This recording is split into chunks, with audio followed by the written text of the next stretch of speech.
Bonjour, protéger son conjoint lorsqu'on est marié ou pacsé, qui ne s'est pas posé cette question un jour? Vous me direz, d'accord, on se l'est posé, mais comment faire très concrètement? Eh bien, nous allons poser cette question à Maître Élodie Frémont. Bonjour. Bonjour. Vous êtes notaire. D'abord, petite précision, protéger son conjoint dépend du régime matrimonial? Absolument, tout dépend du régime matrimonial.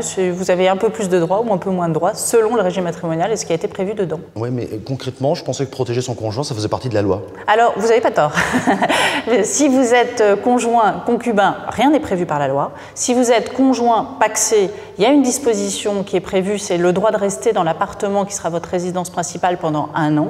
Et si vous êtes conjoint marié, là, tout est prévu dans la loi, ou presque. Vous avez des droits légaux, c'est-à-dire si vous avez des enfants, votre conjoint n'hérite pas forcément de vous. Si vous n'avez pas d'enfant, il hérite au minimum d'1/4 de votre succession. Il est réservataire. Ensuite, il y a des droits relatifs au logement de la résidence principale. Pendant 1 an minimum, comme un conjoint pacsé, j'ai le droit de rester chez moi ou chez mon mari.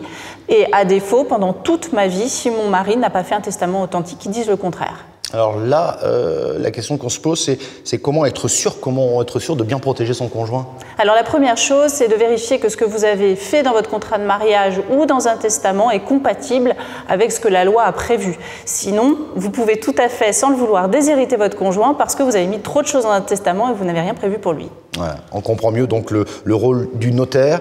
Quel conseil donneriez-vous? Anticiper, c'est sécuriser. Anticiper par des donations, c'est éviter des conflits a posteriori. Et anticiper par des testaments, c'est sécuriser l'avenir non seulement de vos héritiers, mais également de votre conjoint. Merci beaucoup pour toutes ces précisions, Maître Élodie Frémont. Et si vous voulez en savoir plus, rendez-vous sur le site notaire.fr.